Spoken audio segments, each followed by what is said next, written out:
Welcome to Demon Sleep. I'm here to help you unwind tonight. If you enjoy this space, feel free to like and subscribe. Tell me in the comments where you're listening from and what time it is.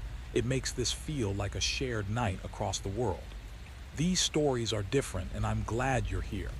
Dim the lights, let the room settle, and let's begin. Story 1: The Eyes That Never Closed. The building never truly went quiet. It vibrated instead, an invisible pressure that pressed against the bones, a low mechanical thrum that crept into thoughts and refused to leave. Evelyn noticed it the moment she woke each morning, and it followed her into sleep at night. A sound that didn't come from the lights or the walls, but from somewhere deeper, as if it had taken residence inside her head. She told the staff once, then again, maybe a third time. Each time they smiled the same way, nodded the same way, and marked something down she never got to see. Her new roommate arrived midweek, rolled in on squeaking wheels by a young orderly with tired eyes and a name tag that said one thing but was never used. He parked the bed beside Evelyn's, offered a few polite words, and left as quickly as he'd come. The woman he brought with him looked fragile in a way that felt permanent, skin thin as old paper, hands that trembled even when resting. Her name, according to the form clipped at the foot of the bed, was Nola Jessup. Her voice carried a soft lilt when she thanked the orderly, something rural and distant, like hills or long roads. She said she could manage on her own. Evelyn turned toward the window and pretended not to listen. Outside, the day was already dying. November light drained fast, leaving the parking lot washed in gray. Only 3 cars sat there, unmoving, always the same ones, belonging to people who still had homes to return to, people with dinners waiting. Behind her, Nola unpacked slowly. Each movement looked deliberate, almost ceremonial. She placed a small wooden box on the table, then a faded photograph in a metal frame dulled by time. Last came a bundle of dried plants tied with red thread. When everything was arranged, she lay back with a breath that sounded less like relief and more like surrender. They didn't speak much at first. It took 2 days before Nola mentioned her children. 3 sons, she said, all close enough to drive, close enough to visit. The way she said it made Evelyn think they didn't. The photograph never stayed out. Evelyn noticed the nurses checking it during their rounds, flipping it over before sliding it back into the drawer, always face down, as if the image was too heavy to look at for long, but too important to throw away. Evelyn understood that kind of weight. Her own son came twice a year, reliably and briefly.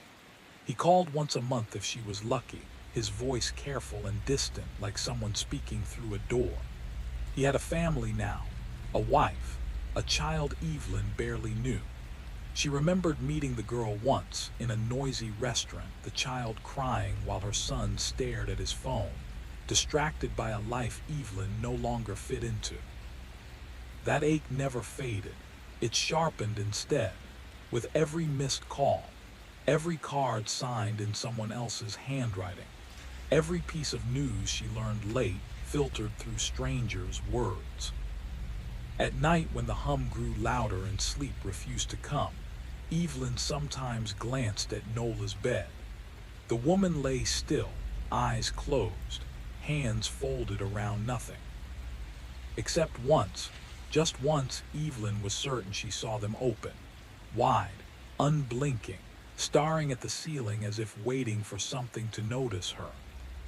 The hum seemed to grow stronger then, filling the room, pressing down like a held breath that never quite released. The card had arrived without a word meant just for her. No note tucked inside, no message written by hand, only a printed signature and a return address that felt more like proof of obligation than affection. It was the 8th night when Nola finally spoke. The halls were still, wrapped in that artificial nighttime silence broken only by the soft squeal of nurses, shoes gliding across the polished floor. Nola's voice barely carried across the gap between their beds, thin as breath on cold glass. She spoke as if the walls themselves might be listening. She called it the tether. The practice, she said, came down through the women in her family, passed quietly, never written, older than any town name still remembered. A method meant to bind someone so completely that separation became impossible. Not by fear, not by force, by need. A bodily truth so deep the person could no longer survive without you. Evelyn felt her pulse quicken, sharp and sudden, though she didn't understand why. Nola explained the steps with unsettling care. The chosen person had to be asleep. You pressed your lips to their forehead and poured everything into that moment. The desperation, the hunger to be needed, the terror of being forgotten. You had to want it beyond reason, beyond pride, beyond mercy, down to the bone. But the old ways never came without payment. The tether didn't bring love back, Nola warned. It didn't heal wounds or undo neglect. It only made you essential, the fixed point, the gravity everything else collapsed toward. Her voice dropped lower when she told the story of a woman from the mountains above a place Evelyn had never heard of. A mother with 5 children. She had chosen the youngest, the favorite. She'd performed the tether while he slept. By morning he came for her, took her into his home, watched her constantly, fed her, washed her, hovered so close he barely breathed when she slept. By the 3rd day he stopped eating. Leaving her side felt unbearable. His hands went cold first. Not sickness, Nola said.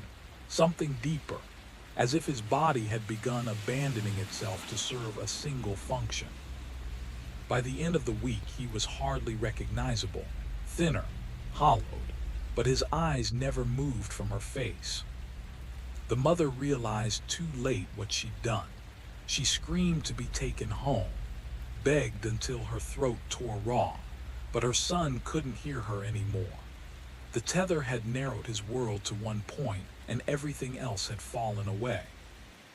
They were found weeks later, both of them still together. When Nola finally drifted into sleep, Evelyn remained awake. The overhead lights hummed in rhythm with her heartbeat, rising and falling like a pulse shared by the building itself. Her thoughts turned to David. His last visit replayed itself without mercy, the way he'd glanced at his watch again and again. The stiff hug, his body already leaning away. The promise to come back soon, spoken like a lie he needed to believe. The anger startled her, hot, alive. She had thought herself emptied of such things, worn smooth by years of quiet disappointment. But lying there in the dark, listening to the endless hum, she realized something inside her had not frozen at all. It had only been waiting. In the darkness, she realized the anger had never truly gone out. It had only dimmed like a pilot flame hidden behind steel, waiting patiently for something that could catch. And now it had. Her son owed her. She had given him everything. Years she would never get back. Choices she had buried. A marriage she let crumble so he could grow up steady and whole. Her own wants had been folded away quietly, one by one, until there was nothing left but him. And this was the repayment. A bed in a glowing warehouse of the forgotten. 2 visits a year, penciled in like dentist appointments. She deserved more. She deserved devotion, presence, to matter the way he once had, back when her world had revolved entirely around keeping him safe, fed, loved. The decision settled in her mind without debate, calm, certain. Arranging the visit was the hardest part. When she called, David's voice tightened almost immediately. Concern, yes, but something else too. A nervous alertness that sounded uncomfortably close to relief, as if the idea of her fatting might finally absolve him of the role he no longer wanted to play. She let him believe it, spoke of feeling weak, of her heart acting strangely. None of it was entirely false. Her chest did ache, just not in the way he imagined. He came the following Sunday. What surprised her most was how unremarkable he looked. Middle-aged now, slightly soft around the waist, silver beginning to show near his temples. He wore a tie that sat crooked at his collar and held a bouquet of cheap flowers still trapped in plastic. Thoughtful gestures performed out of habit. She suggested the common room, saying she didn't want him to see the room she shared. He agreed immediately, too easily. The acceptance cut deeper than protest ever could. They spoke the way strangers do when they have nothing real to say. Work, weather, his wife's promotion, polite pauses filled with nothing. After a while, his eyelids grew heavy. He mentioned the long drive, how early he'd left. When his head dipped forward, she told him to rest, just for a moment. No sense driving back tired. He objected, but without conviction. Sleep took him quickly. Evelyn studied his face as his breathing slowed. In rest, he looked softer, younger. For a fleeting second, she saw the boy he'd been, before distance hardened him, before love became obligation. She leaned in. The kiss was light, almost tender, just her lips against his forehead. But inside her, everything opened. She poured it all out. The endless nights staring at the ceiling, the silence where phone calls should have been, the birthdays reduced to printed cards, the years of doing everything alone after his father disappeared. Every dream she'd set aside, every piece of herself she'd given up. She didn't ask for love. She asked for need.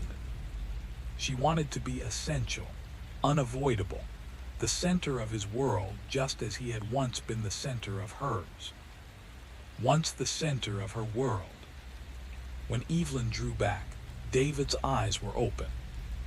For the briefest heartbeat, they were still his. Awareness flashed there, not of her, but of what had been done.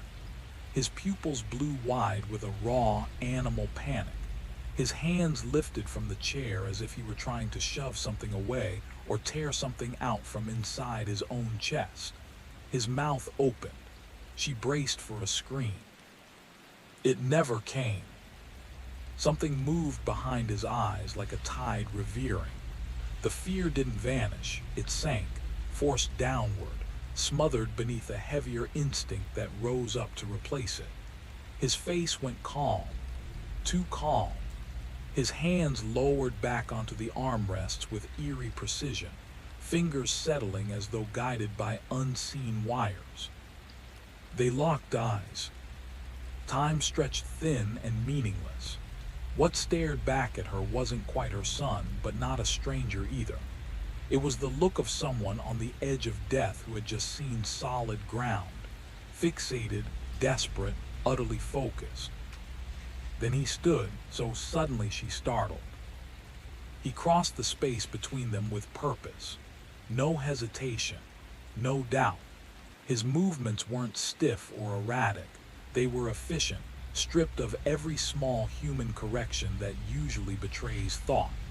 When he reached for her, his hands found her arms perfectly, without searching, without uncertainty. "We're leaving," he said calmly. "Now." He was taking her home. Evelyn began to say she needed her belongings, but the words died as he was already guiding her forward. His walk was wrong, not slow, not uneven, but unnaturally smooth, as if walking had become a function instead of a choice, as if his feet barely touched the floor. A nurse stepped into their path, asking about paperwork, about authorization. David answered kindly. And absolutely. They were leaving, His mother was coming with him. The certainty in his voice was new. Evelyn had never heard him sound so sure about anything in his life. The drive blurred past. Streetlights smeared into pale lines against the windshield. David's eyes kept shifting from the road to her face, back and forth, at a steady, mechanical rhythm. His grip on the steering wheel was so tight his knuckles had gone white. When they arrived, Ellen opened the door. Her face flickered through confusion, surprise, then settled into something colder, something close to fear. David brushed past her without a word, guiding Evelyn inside with the same gentle, unstoppable insistence. "Where Mia?" Ellen asked, her voice tight. "At a friend," David replied without turning around. Evelyn felt it then, fully, the quiet gravity of it.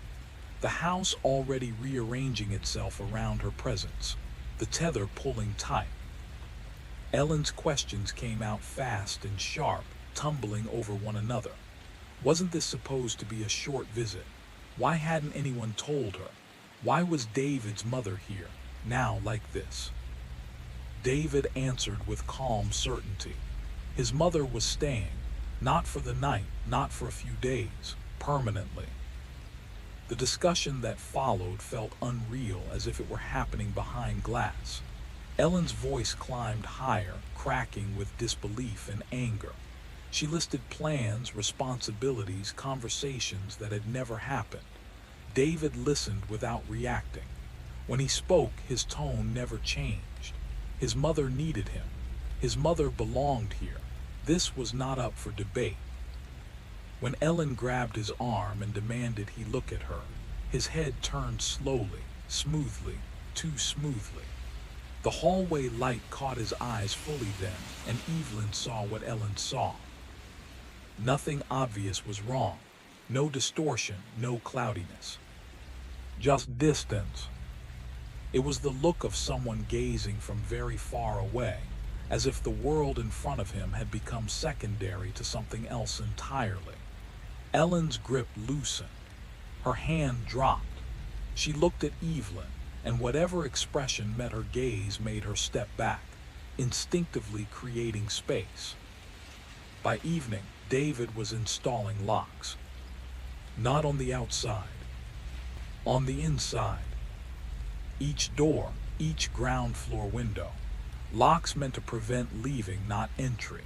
He worked quickly, methodically, as if following a set of instructions only he could see. Evelyn told herself the unease blooming in her chest was only the discomfort of change. He was protecting her, keeping her safe. This was what she had wanted. Wasn't it? The guest room was prepared with chilling precision. Her belongings, few as they were placed carefully. Aligned as if measured. Nothing sentimental, nothing random. When she suggested she should rest, David nodded and took his place in the hallway. He stayed there.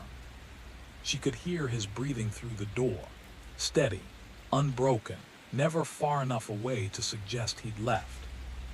Ellen tried to leave that night.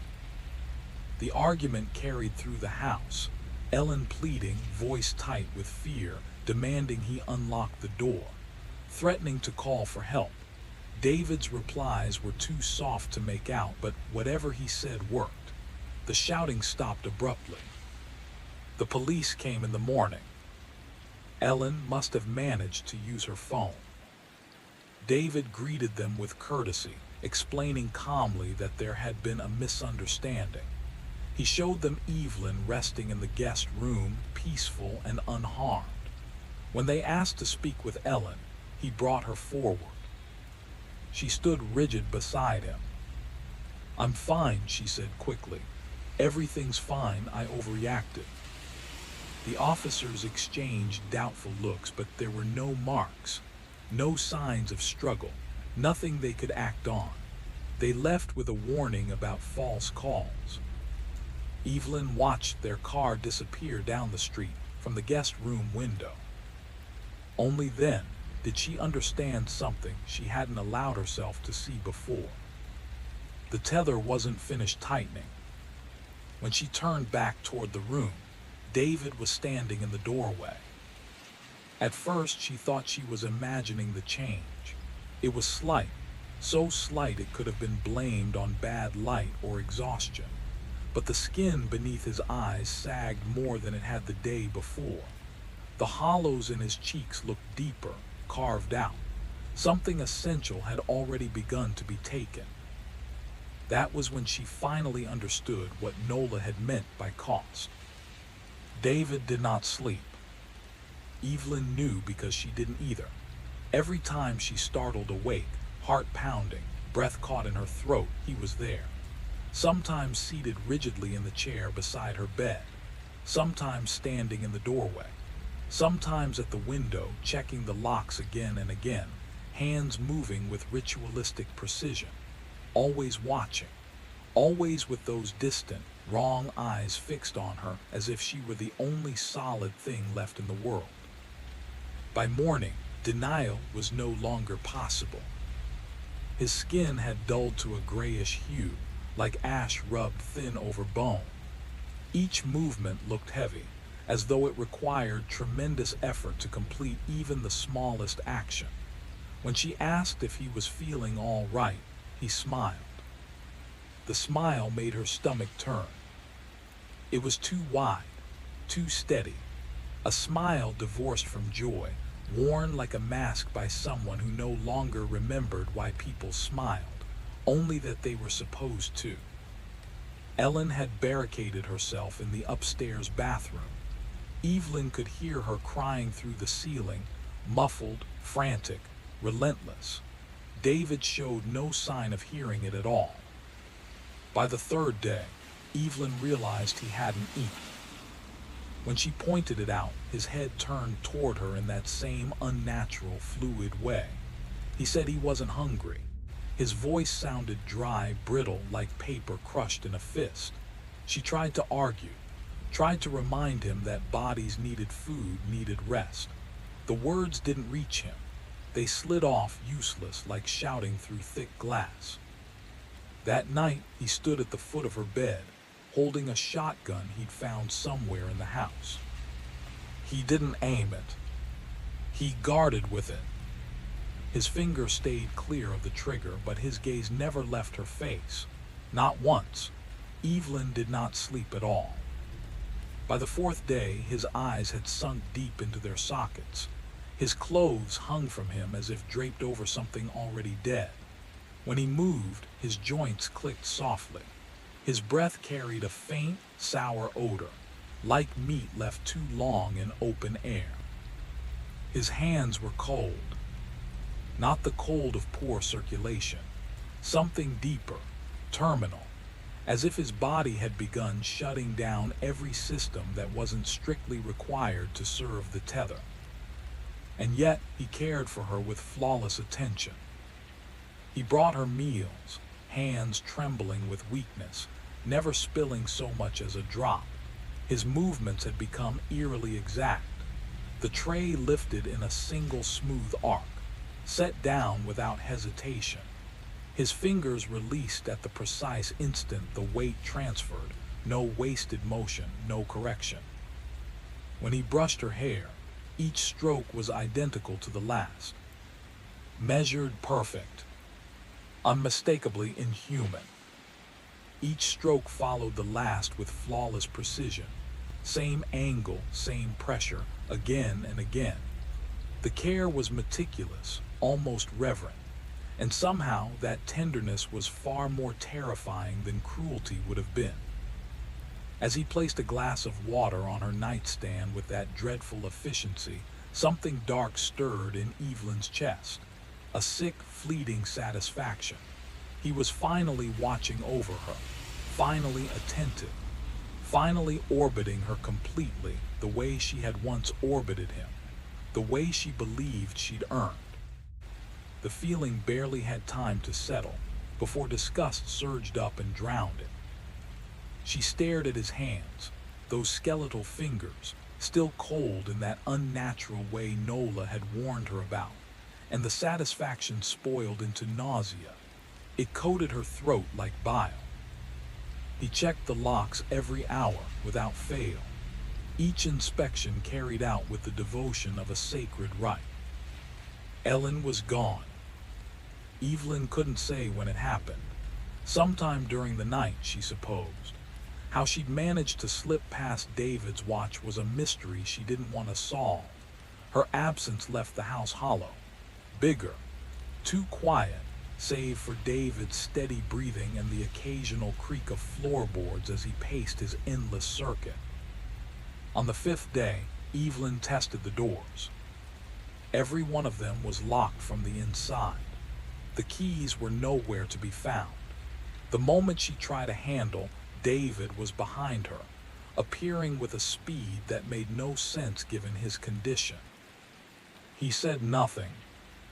He simply took her arm and guided her back to her room with those icy hands, that frozen smile still stretched across his face. She screamed at him, then begged, told him to stop, to sleep, to eat something for God's sake. The words spilled out of her in a rush, fear, guilt, horror at what she had done tangled together. David did not react. His gaze never wavered. He looked at her with the focus of something that had forgotten how blinking worked. That night she heard him fall. The sound came from just outside her door, a heavy crash, a body hitting the floor. Then silence. Evelyn waited, breath trapped in her chest, listening for movement. Nothing. She opened the door inch by inch. David lay twisted on the floor, his legs folded beneath him at an angle that made it clear they had simply stopped obeying. But even like that, even broken against the floor, his head had turned toward her. His eyes followed her. He tried to rise. She watched his arms strain against the floor, watched his legs jerk uselessly, saw the tendons in his neck stand out as he forced what little strength remained through a body that could no longer respond. It was over. Whatever the tether had rewritten inside him had finally burned through the essentials. His body had nothing left to give. Still, his eyes never left her face. Evelyn retreated into her room and closed the door. On the other side, she could hear him breathing, wet, uneven, the scrape of his hand against the floor as he dragged himself inch by inch, trying to keep watch, trying to stay close, trying to fulfill the only purpose he had left. She thought of Nola's story.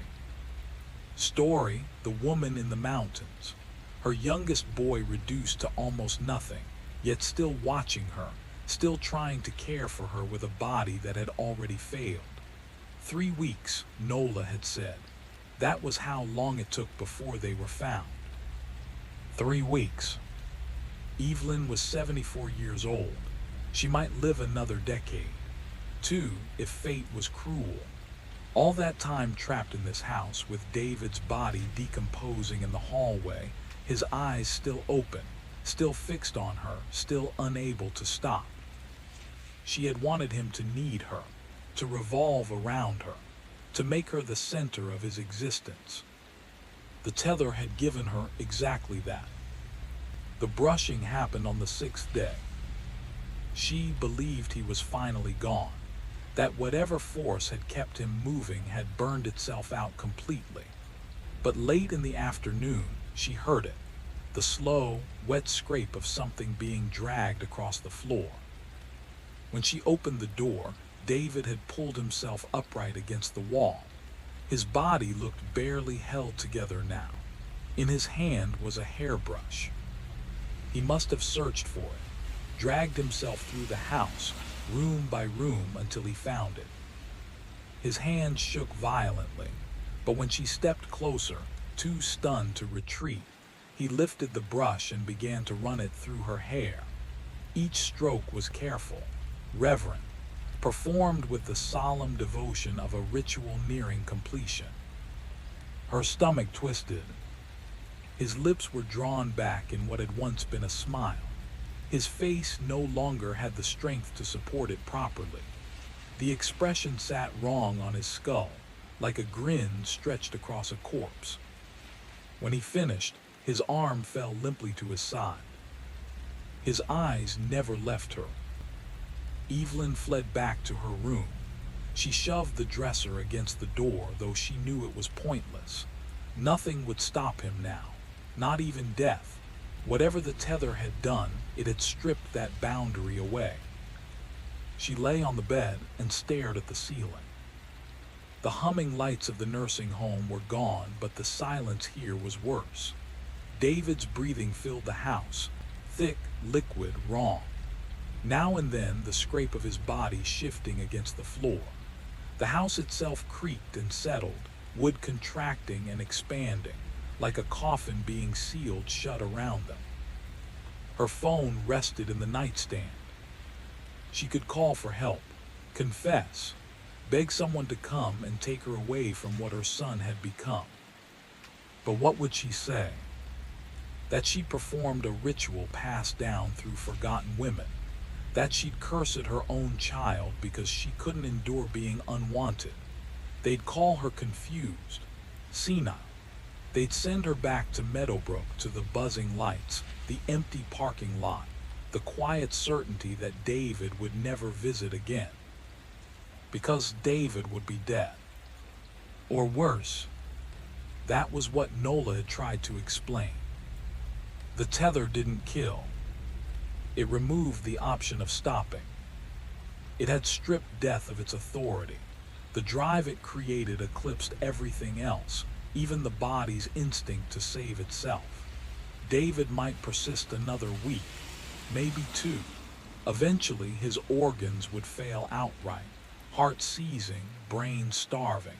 But Nola had been clear about this part. Sometimes, even then, the tether held. Sometimes, even then, the eyes kept watching. That night, Evelyn tried the window. It wasn't just locked, it had been screwed shut. The screw heads were stripped smooth, deliberately ruined so they couldn't be undone. David must have done it early on, back when he'd still had the strength. She sat on the edge of the bed and counted her options. There were none. On the seventh day, the smell arrived. Decay had begun in earnest, tissue breaking down, systems collapsing one by one while awareness lingered, while the watching continued. From the hallway came the slow drag of his body, the endless attempt to pull himself closer to her door, to keep his vigil intact. She thought of Nola, wondered if she still lay in that bed back at Meadowbrook, breathing quietly, carrying the weight of knowledge she tried to share. The fury that had driven Evelyn to the ritual was gone now, burned out completely.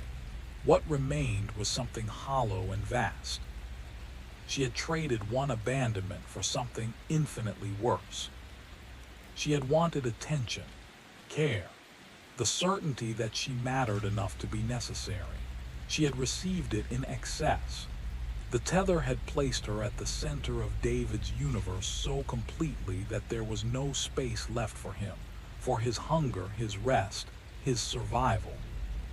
She was the sun, and the orbit was collapsing. When his body finally failed beyond recovery, she would still be here, still the fixed point, still the object of that relentless focus, still required. She lay awake listening to him breathe. The sound had grown wet, labored, bubbling in a way that spoke of fluid-filled lungs or a failing heart. The specifics no longer mattered. He was still there, still watching, still bound. The next morning, the hairbrush appeared beneath her door. He must have pushed it through the gap, though how he'd managed even that much defied reason. The bristles were tangled with something dark, blood, perhaps, or just the general ruin overtaking his body. Evelyn left it where it lay, like an offering she refused to accept. When she finally opened the door that afternoon, David was propped against the wall across from her room. What remained of him had gone beyond thinness, beyond starvation. He looked excavated. Skin clung to bone in places it never should have. His chest barely moved, each breath a visible effort. But his head was angled toward her door. And his eyes, they were still open. David looked like something that had once been human but had long since been consumed by the tether. Skin stretched tight over sharp bone, eyes bulging in a skull-like face, hands reduced to skeletal claws tinged bluish from the cold that had crept through him since the beginning. And yet, he was still alive, still conscious, still watching her. His mouth moved, silent now. His throat had probably collapsed, his vocal cords wasted to nothing, but his eyes tracked her every motion with unrelenting precision. No hesitation, no wasted gesture, just the perfect function of keeping her centered in his vision. Evelyn knelt beside him, searching the wreck of his face for something recognizable, something human, anything that might hint at the boy she had raised. There was nothing. All that had made David who he was, thoughts, fears, love, anger, desire, had been burned away. The tethering had reduced him to pure, horrifying purpose. Protect her, tend to her, never leave her. She reached out, gently trying to close his eyes, hoping that perhaps blocking his sight might ease the compulsion. In an instant, his skeletal hand shot up, grasping her wrist. The grip was weak. She could have pulled away easily, but she didn't. Desperation froze her. He was still trying, still performing the task etched into him with a fire that had consumed everything else. She let her wrist rest in his grip, watching his chest rise and fall with labored effort, watching the impossible constancy of his gaze remain fixed on her. This was what she had wanted, to be necessary, to be the center of someone's world, and the tethering had delivered it fully, completely, monstrously, for days, weeks, perhaps years, until the body failed entirely. And Nola had warned her, even after death, sometimes the eyes kept watching. Evelyn sat on the floor beside him. There was nothing else to do. The house was locked. David had ensured that. Her phone sat untouched on the nightstand, a reminder of a world she could no longer reach. What would she even say if someone answered? The November afternoon faded outside the windows. Golden light spilled across the walls, then deepened to orange, then the bruised purple of dusk. David's breathing grew wetter, heavier, more labored with each passing hour, but his eyes never faltered. Unblinking, unyielding, necessary. The night settled over the house like a held breath. Somewhere in the walls, a pipe groaned. A branch scraped against the glass. Ordinary sounds in an ordinary house, but in here nothing was ordinary anymore. The house sat quiet on a street where life went on as if nothing had changed. Neighbors walking dogs, cars rolling past, lights flickering in ordinary windows. Inside, though, nothing was ordinary. David's skeletal fingers held her wrist with a grip that would not relent. His eyes never left her face. And in that moment, Evelyn understood with crystal clarity the cost of what she had done. This was her purchase, bought with decades of bitterness, loneliness, and a relentless belief that she deserved better than to be ignored. She had made herself necessary. She had made herself the center of David's world. And now she would be the center of his dying. And perhaps, if Nola had been right, the center of whatever came after death had finished its work. She sat in the growing dark, feeling those icy fingers clamped around her wrist, listening as each breath came more shallow, more desperate. Outside, leaves rattled against the windows. Inside, his eyes caught the fading light, unwavering, fixed, tethered, still necessary. The first stars appeared through the window when Evelyn noticed the smell shifting, not worse, but different. The sharp, wet odor of decay, a body persisting with or without its owner's will. His chest still rose and fell, but the pauses between breaths lengthened. By morning, perhaps, his heart would stop entirely. And then what? The tethering had no precedent. What happened when the biological drive to watch her outlasted the body itself? She thought of Nola's story, the woman and her son, found 3 weeks later, both dead. But had his eyes been open when they discovered him, fixed on his mother's face, Evelyn would know soon enough.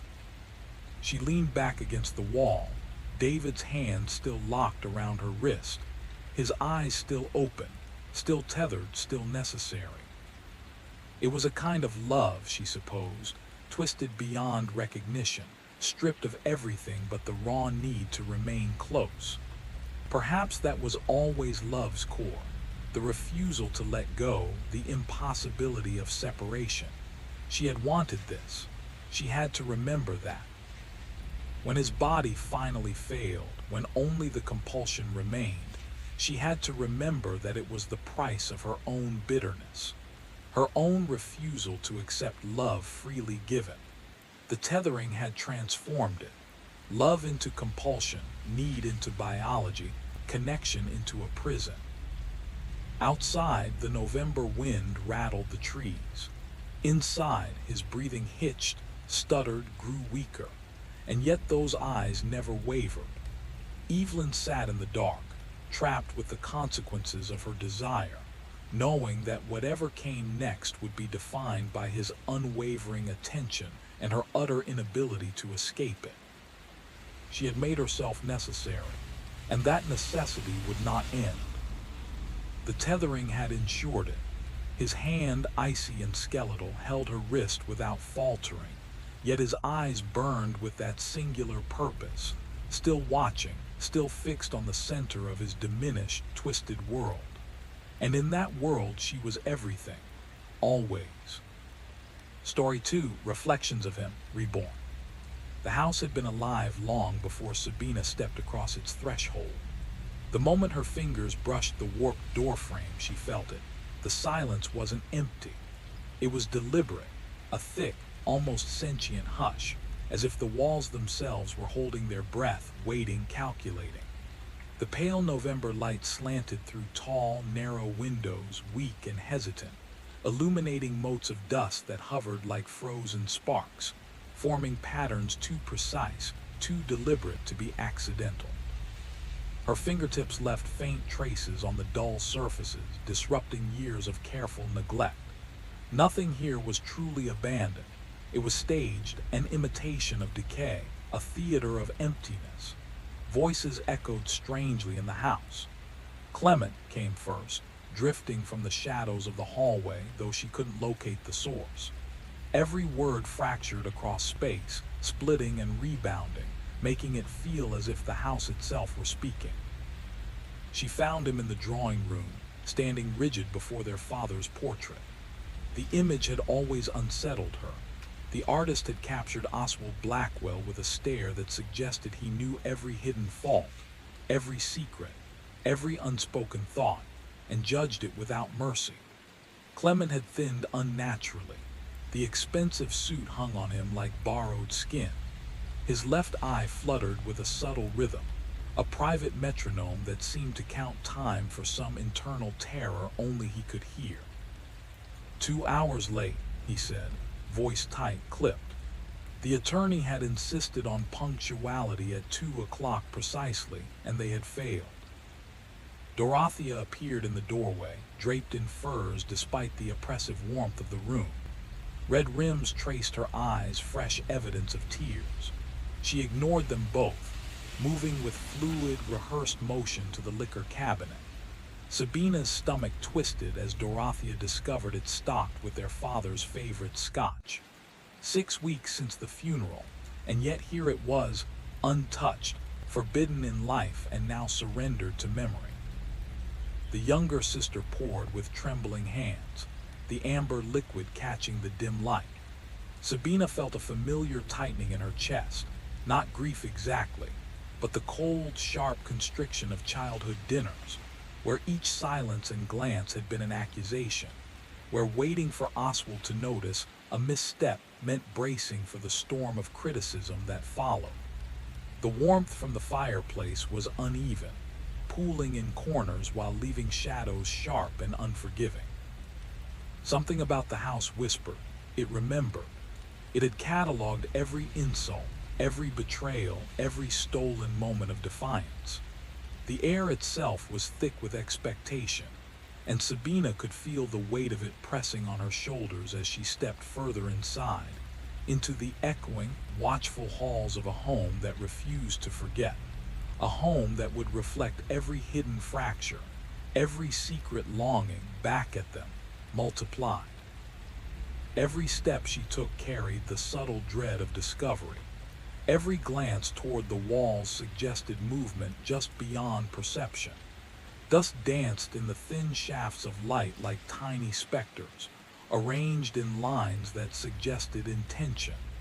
The house wasn't merely a backdrop, it was a participant, shaping the encounter, amplifying the tension, magnifying the fractures between siblings. Clement turned from the portrait, his expression flickering like a candle in drafty air. "Father would have wanted this," he said, voice almost a tremor, though the words carried weight, a warning disguised as observation. Dorothea sipped her drink, staring into the amber depths as if it contained answers she both feared and desired. Sabina swallowed, tasting the bitter memory of their shared past, feeling the house respond to her unease. And then, as the shadows lengthened and the light faded, she realized the house wasn't just watching them.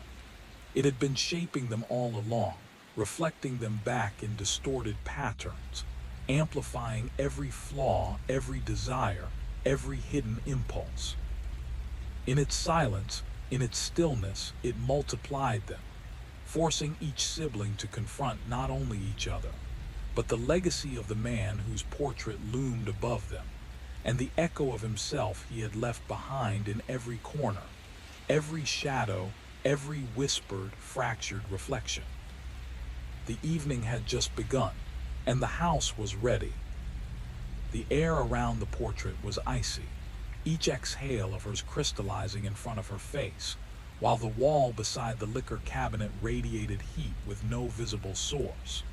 Clement produced a stack of papers from his jacket, neatly annotated, every corner creased from repeated study. He had mapped the first floor himself, far more meticulously than the attorney had dared. The official list was incomplete, missing rooms that either had been overlooked or purposefully concealed. According to the blueprints, the ground floor contained 14 rooms. Clement's tally showed 17. They moved cautiously, maintaining deliberate distances, so no one could ever be fully behind another. Clement measured the wall between the morning room and the study. 7 feet missing. 7 feet of solid plaster where there should have been emptiness. Sabina pressed her palm against it. Warmth pulsed beneath her fingers, steady and alive like a heartbeat. The lights flickered. In the momentary darkness, she caught it, breathing, slow and measured, emanating from somewhere above the ceiling. Impossible yet undeniable. When the glow returned, Clement stood by the window, his reflection betraying the worsening tic of his left eye. Yet when she looked directly at him, his face was unnervingly still. He told them he had found their father's study that morning, the real one, hidden behind the library's bookcase. A mechanism pressed in just the right spot revealed a narrow chamber packed with journals, private, unfiltered, endless. Every childhood misstep, every secret indulgence, every private thought meticulously recorded. The weight of it settled over them. Their father had been more than a man of observation. He had been a psychologist obsessed with developmental study, cataloging them from before Sabina could even speak. He had known about the stolen coins she had blamed on the housekeeper, about Clement's minor cruelties in the stables, about every subtle transgression they had inflicted on one another. Nothing had escaped him. Clement led them to the library. The bookcase swung inward at a touch, revealing a narrow study that stretched farther than architecture should allow. A desk was positioned perfectly, offering a clear line of sight into the library through a glass partition. Their father had watched them whenever they believed themselves alone. The journals lined every inch of the walls, spanning decades, some predating Sabina's birth. Sabina drew one from her childhood, fingers trembling as she opened it. Clinical notes, observations marked with detached interpretation that made her stomach knot. A notation on how she had flinched when he raised his voice. Speculation on intensifying her fear response with irregular reinforcement. An entry on her attachment to a doll, with a plan to remove it abruptly to measure her grief. The doll that vanished the moment she turned 7. Dorothea's hand shook as she reached for her own journal. Sabina bent to pick up one that had fallen to the floor. It opened to a page dated just 2 months prior, a time she had thought the past safely buried. The house was whispering again, the air vibrating with the knowledge of years of secrets, and for the first time, Sabina understood the full reach of their father's gaze. Every act, every thought, every hidden corner of their lives had been watched, recorded, and cataloged. The past was not gone. It was here, alive, waiting. The final pages were dated after their father's reported passing. The penmanship was unmistakable, every loop and slanted line identical, yet the tone had shifted. These weren't observations anymore. They were forecasts, detailed projections of how each of them would behave when confronted with grief, inheritance, forced closeness. He had anticipated Sabina's guarded silence, Dorothea's reliance on alcohol, Clement's need for control. The last entry, written the day before Oswald Blackwell was declared dead, described a final trial, one meant to push blood ties to their breaking point. The house itself, he wrote, was the apparatus, walls that lied, rooms that listened, records meant to resurrect old guilt and turn memory into a weapon, everything designed to sharpen suspicion until it became unbearable, not to observe anymore, but to provoke. Dorothea opened the desk drawer with shaking fingers. Inside were photographs, recent ones. Sabina standing outside her apartment in Boston, unaware she was being watched. Clement leaving his office in New York. Dorothea herself, mid-laugh in a Philadelphia restaurant.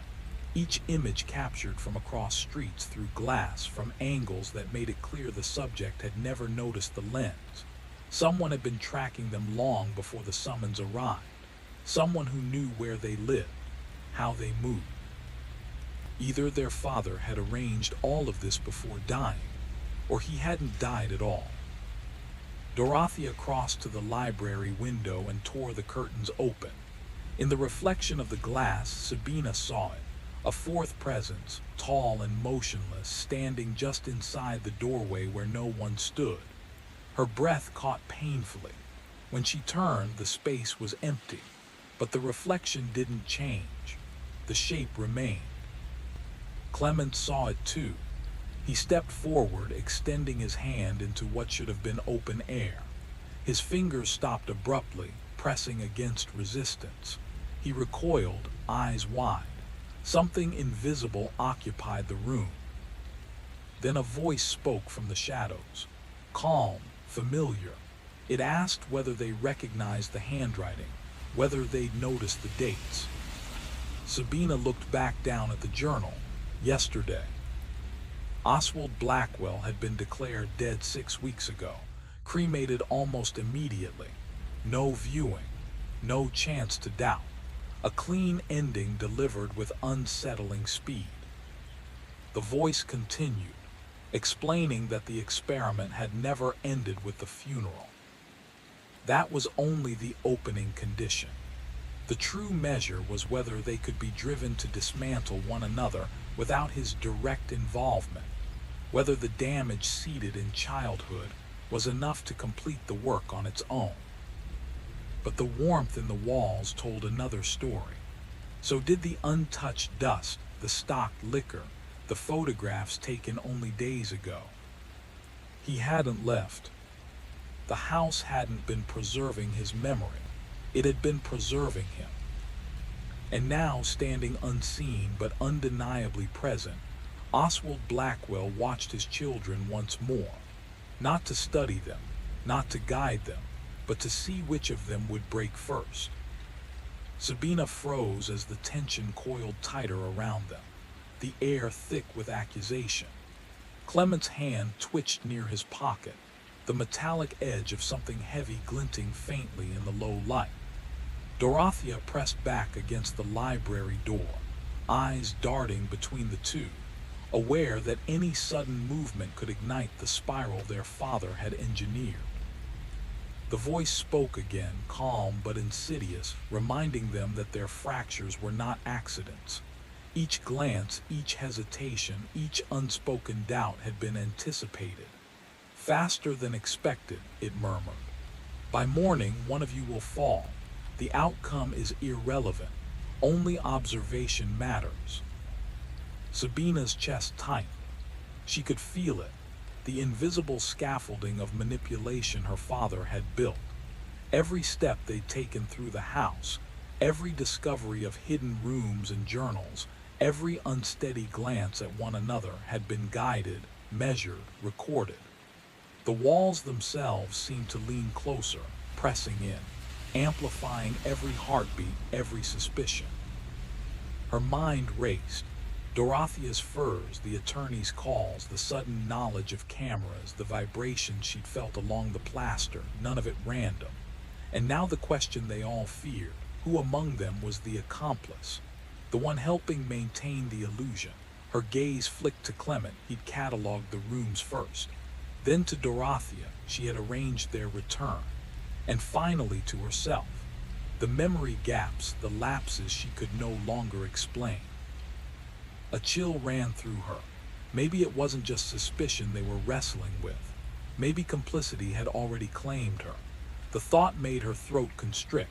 She wanted to scream, to shake them all into clarity, but the walls swallowed sound. The house was listening, waiting, documenting every micro-expression, every twitch of unease, every faltering heartbeat. The open panel loomed behind them, shadowed and silent, but heavy with presence. Sabina imagined someone settling into a chair, unseen but perfectly positioned to watch, to note every reaction, every fracture of trust, every betrayal unfolding just as predicted. The game was already in motion, and they were the pieces, pawns guided by the hand of a father who refused to die quietly. Sabina's fingers itched toward the plaster wall, desperate for some anchor, some proof of the mechanical or the real. But even that connection felt poisoned. Touching it would not comfort her. It would remind her of how completely orchestrated it all was, how completely trapped they had been from the moment they stepped inside. And the most horrifying thought of all, she could no longer be sure she wasn't part of the design. Arrived places without remembering how. That was the detail that finally snapped something loose inside her. Her father had been a psychologist, not just trained in the mind, obsessed with it. He'd had access to her thoughts when she was young, frightened, pliable. The question wasn't whether he'd manipulated her. It was how deeply the manipulation went, and whether parts of it were still running on their own. Dorothea suddenly lifted one of the journals, her finger trembling as she pointed to a page. The handwriting fractured halfway through the entry. It began with their father's precise, disciplined script, then loosened, grew sloppy, impatient. Someone else had taken over mid-thought, an imitator, or a collaborator, or proof that the man they'd buried had never truly left. Clement spoke quickly, too quickly. They should search the hidden corridors together, strength in numbers, witnesses, no one alone long enough to be silenced. Dorothea rejected the idea instantly. Together meant vulnerable. One trap, one door, one ambush. Better to scatter, force whoever was hunting them to choose. Both arguments made sense, and that was the problem. Sabina felt the paralysis settle in, the state her father had always excelled at creating. When every option was poisoned, inaction became the most dangerous choice of all. She made her decision abruptly. I'll go alone. Not because she trusted herself, but because if she betrayed herself, at least she would know it. She stepped into the open panel before either sibling could stop her. The air beyond was damp and sharp with chemicals, layered over the rot of old wood and soil. This part of the house hadn't been meant for guests. The darkness stretched unnaturally far, swallowing sound. Behind her, Clement and Dorothea argued in tight, frantic whispers, their voices thinning as she moved forward. The passage split. She went left. The floor sloped downward. The air grew heavier, warmer in pulses, colder in others. The walls seemed alive beneath her fingertips. Something brushed her cheek fabric. A curtain. She pushed through it and entered a wider room lit by thin seams of light leaking from above. It was furnished. Not abandoned, not historical, lived in. A chair angled toward a table. A bed with sheets still rumpled, still warm when she pressed her palm against the mattress. A half-full glass of water. A plate with the residue of a recent meal. Someone had been here, recently. Her breath caught as she turned to the wall. Photographs, dozens of them, neatly aligned. Their childhood, frozen in moments she remembered, then broken by images she didn't. Her, asleep in her Boston apartment.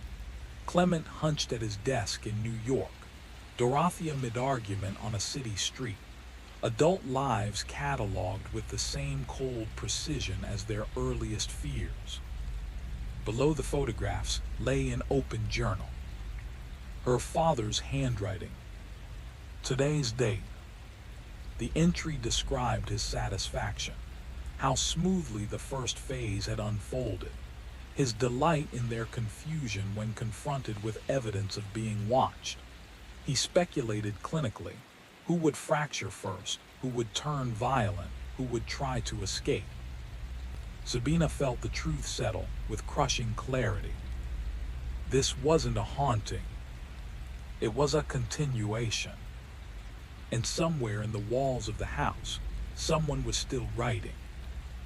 Written in a colder hand, the tone no longer curious but faintly displeased.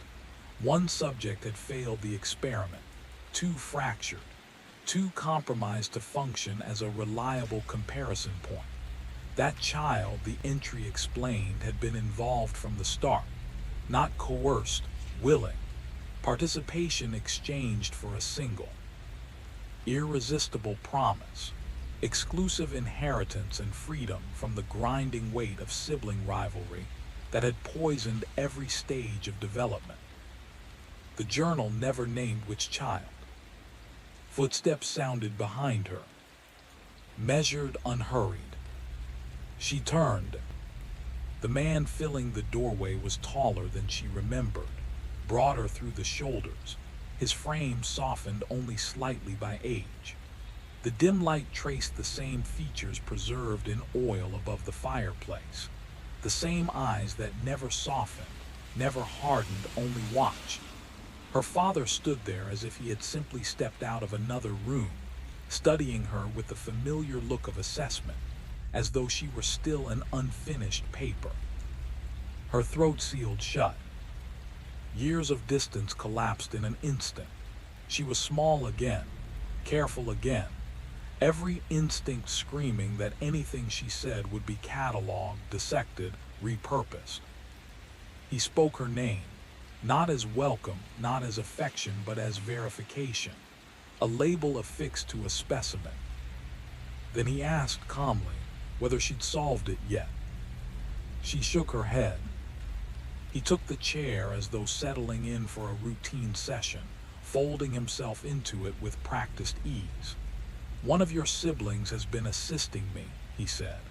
"From the beginning, the death, the timing, the legal arrangements, every variable calibrated so you'd all arrive precisely when required."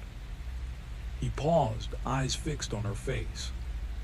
"Which one do you believe it was?" The question was a blade. Any name would expose her fears. Silence would expose them just as clearly. Her breath scraped its way back into her chest. She forced sound through the tightness. "It doesn't matter." His brow lifted slightly, interest not disagreement. "Why not?" Because truth was irrelevant. Because Clement or Dorothea or even herself, acting under patterns she couldn't consciously reach, would all produce the same outcome. He had engineered them too well. Suspicion was no longer a reaction. It was a reflex. He leaned forward, just enough to shorten the distance. "Of the three," he asked softly, "whose loyalty would be cheapest?" The question carried no cruelty, only precision. "Which child," he continued, "needed my approval so deeply that it shaped every decision, every attachment, every moment of uncertainty?" He let the silence work on her, just as he always had. "Think carefully, Sabina. You were always the observant one. Which child wanted to be chosen badly enough to agree to anything, even arranging the destruction of their own siblings, for the promise of finally being enough?" The room seemed to tighten around her ribs. She understood then. What he wanted wasn't information. It was confirmation. He wanted her to name herself, to accept the framework he'd built inside her and complete the circuit. Her voice came out barely louder than breath. "Me." His lips curved, not into a smile but into recognition. "Yes," he said quietly, "you." His face remained unchanged. That, he told her, was precisely why she'd been chosen. She had sensed it, hadn't she? Somewhere beneath awareness, from the moment she crossed the threshold. Had she searched backward through the last weeks. The call, the decision to return, the strange pull beneath her dread. None of it felt solid. The memories were pale, second-hand, as though borrowed from another life. The floor rose to meet her knees. Pain registered distantly. If she had been involved, then everything had been theater. The suspicion, the fear, even the shock at the journals, all choreography. A cover she'd maintained so well she'd convinced herself. She hadn't merely betrayed them. She'd rehearsed the betrayal until it felt real. Her father continued speaking, outlining what came next. Then she heard footsteps layered beneath his voice. Fast, multiple. Clement and Dorothea appeared together at the threshold. Their faces said enough. They'd heard everything. They followed her. The truth had reached them without filtration. Clement surged forward, rage tightening his body, but their father shifted aside calmly, revealing another figure in the passage beyond. Dorothea. Another Dorothea. Identical in height, posture, expression, or nearly. Sabina's mind reeled, scrambling to impose order. She looked from the sister beside Clement to the one standing near their father. Clothes matched, faces aligned, but something was wrong. The second Dorothea seemed sharper somehow, edges more defined, eyes less clouded by emotion. Or maybe that was only lighting, or expectation. When Sabina tried to focus, the world fractured. 2 became 3. 3 became 4. Dorothea's multiplied in her vision, each equally present, equally impossible. Her brain hunted desperately for an anchor and found none. The Dorothea beside Clement spoke at last. Her voice was stripped of warmth. She asked him how it felt to realize both sisters had betrayed him. Because that was the design. Not one traitor, not shifting loyalties, but a closed system where every bond failed at once, where each of them stood exposed as both victim and accomplice, where no alliance survived scrutiny. Sabina stared between the figures, trying to determine which was flesh, which was artifice, which might be neither. An actor, a construct, a reflection pulled loose from its source. Her father watched them unravel, eyes steady, intent. In his image, he said quietly, almost to himself, but refined. And as the house seemed to breathe around them, Sabina understood the final cruelty. Not merely that they'd been manipulated, but that the doubt would never end. Even if they escaped, even if they survived, they would carry this fracture with them. Always wondering, always seeing doubles, always questioning whether the person beside them was real, or only another careful imitation, shaped perfectly from everything they feared most. Construction. Then she noticed her own hand. The fingers were wrong, too long, joints bending at angles that felt rehearsed rather than lived. She looked down at herself and felt the vertigo deepen. Clothes she didn't remember choosing. Shoes that pinched in places her feet never had. The realization hit softly, then all at once. Maybe she hadn't changed at all. Maybe this was the version that had been walking through the house from the beginning, while the original Sabina watched from somewhere else unheard. The room refused to stabilize. Another Clement stepped out from a side corridor. This one had blood smeared along his collar and eyes blown wide with something close to madness. He spoke with the same cadence, the same defensive certainty. He swore the others were constructs. He begged to be believed. They all did. Each version behaved perfectly, tragically consistent with who they had always been. No glitches, no obvious tells. That was when Sabina finally understood. The goal had never been to push them toward violence. Killing was crude, temporary. This was cleaner. By fracturing perception, by forcing multiple, equally convincing realities to coexist, their father had erased the idea of an original altogether. He hadn't destroyed them. He dissolved them, made identity negotiable, made selfhood unstable. The chamber filled with Blackwells, echoes arguing with echoes, siblings accusing siblings who shared their faces, their histories, their memories. And at the center of it all stood Oswald, calm and precise, a camera lifted to his eye. The red recording light burned steadily. It had been on the whole time. Sabina felt herself thinning, stretched across too many possibilities. Was she the first? A replica? A role she'd inhabited so completely that the performance had swallowed the actor. Each question split into two more before it could be answered, until thought itself became unreliable. This was the real experiment. Not fear, not betrayal. Existential erosion. How much uncertainty could a mind endure before it stopped insisting on being singular? At what point did a person become nothing more than behavior under observation? They were there now, past the line. One Clement laughed or cried. The sound was indistinguishable. One Dorothea collapsed, hands over her face, shaking as if her body had given up trying to decide which version it belonged to. Sabina, this Sabina, watched with a distant, clinical calm as though studying strangers in a controlled environment. Elsewhere in the house, she knew, the same scenes were unfolding. Rooms filled with copies, mirrors without originals, every version convinced of its authenticity and horrified by the implications. Oswald moved through them, adjusting angles, checking lenses, making notes. He looked younger than she remembered, animated by purpose. This was his triumph. Not their deaths, but their replication.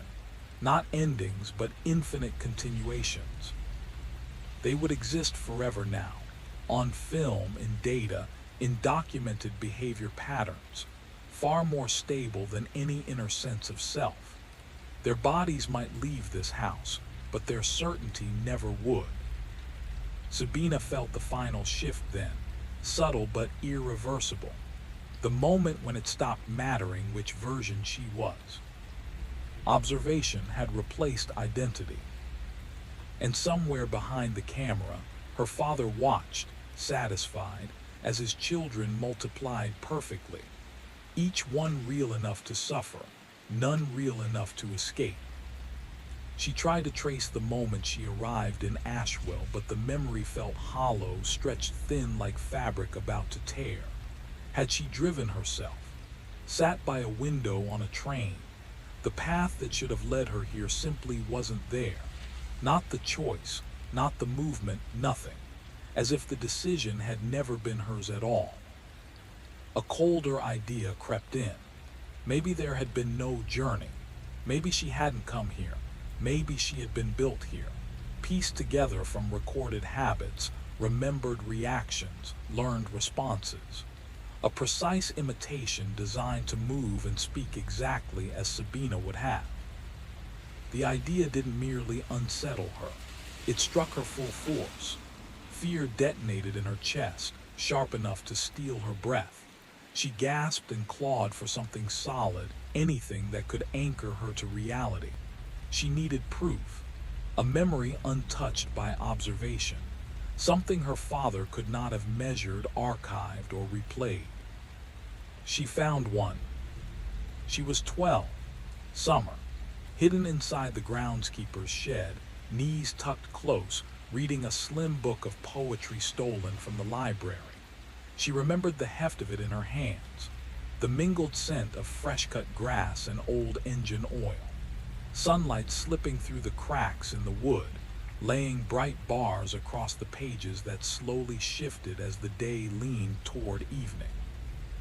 Those hours had been hers, entirely hers. But doubt seeped in. Had they been?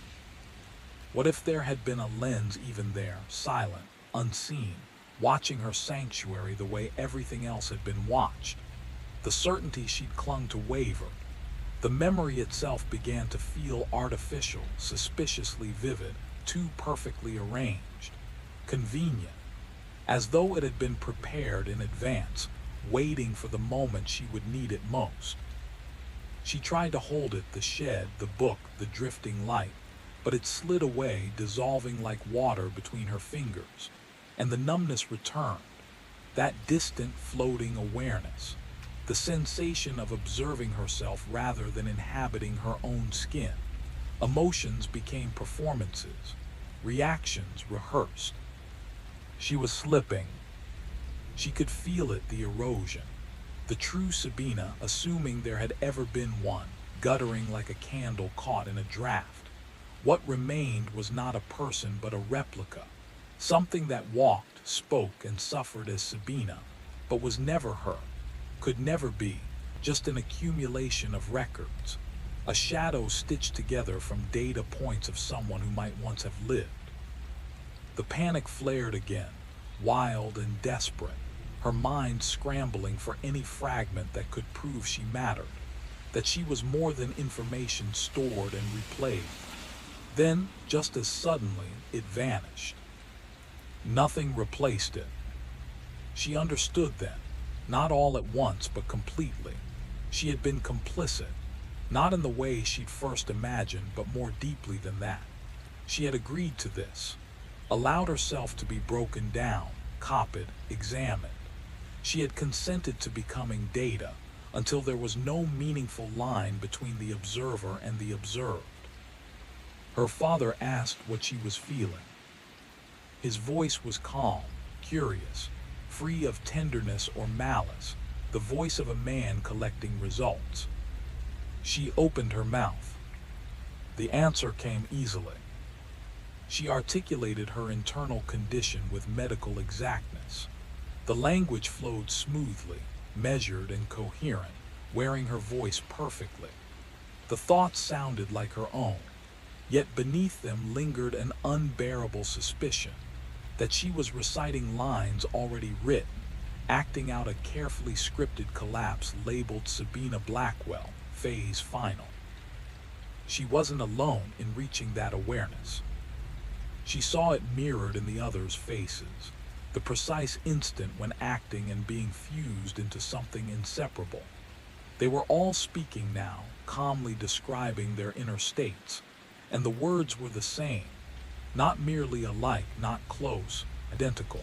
Every phrase, every pause, even the syntax matched. It was confirmation of something dreadful. Either they were constructs from the start, or they had been conditioned so thoroughly that even what felt spontaneous had been predetermined. The difference no longer mattered. Her father shut down his equipment with methodical care. He was satisfied. The data was complete. The experiment had succeeded. Soon he would retreat into whatever hidden life he maintained beyond Ashwell, leaving behind its contents. And they, however many versions existed in however many rooms, would remain, unable to identify an original, unable to trust a single sensation, memory, or thought, trapped in permanent uncertainty. It was a perfect retribution for children who had once resented being observed, to be studied so completely that observation replaced reality itself. She tried to cry out, to demand an explanation, to plead for certainty, but what emerged from her mouth was flat and descriptive, narrating the desire to protest rather than expressing it. Even resistance had been predicted, logged, absorbed into the model. Her father paused at the threshold. He told them, all the Sabinas scattered throughout the house, that they were free to leave at any time. The work was finished. They all understood what he didn't need to say. They would never leave. Beyond Ashwell waited an unanswerable question. Am I real, or am I a reconstruction? Inside these walls, that question could remain suspended. Here, existence was permitted without resolution, balanced between belief and doubt, between watcher and watched. This Sabina watched as the others began to fade, or perhaps it was only her awareness of them dissolving. The room seemed to shrink, contracting until she was alone, seated on the floor with her spine against the wall. Her father was gone. The camera was not. Its red light glowed steadily in the darkness. She understood then that she would remain here, recording herself, cataloging each thought, each sensation, becoming simultaneously subject and observer. The role she had been trained for since childhood. Not daughter, not individual, but data. A single point in an experiment that could never truly end, because its subject had become indistinguishable from its process. Elsewhere in Ashwell, in corridors and sealed rooms, other versions of her sat in mirrored stillness, arriving at the same conclusion. An endless multiplication of Sabina. Each one real enough. Sufficient to feel pain, sufficient to hesitate. The red eye of the camera throbbed steadily, in time with her pulse, or perhaps her pulse had fallen into step with it. She could no longer tell which was responding to which. The distinction between what measured and what was measured had collapsed entirely. In the dark, she heard footsteps. Her father, moving upward along stairs that did not belong to any known floor plan, leading to rooms never marked on paper. Ashwell had always been like this, larger inside than logic allowed, containing excess spaces, surplus versions of itself, just like her. The realization arrived cleanly, without emotion. She would not leave this room. Not because she was unable to, but because stepping outside would require her to decide which Sabina was real. And that choice could never be made. Better to stay here, suspended in flawless ambiguity, where all versions could coexist without contradiction, where no answer was required. The camera watched. She returned its gaze. Observer and subject folded inward, collapsing into a single point. Recording and recorded, witness and evidence, human and construct occupying the same impossible position.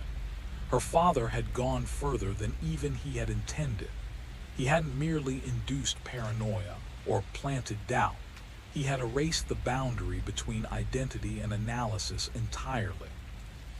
His children had become self-sustaining experiments, forever cataloging their own states, forever unable to separate the one who observes from the thing being observed. The recording light continued its slow pulse. Her heartbeat followed, obedient.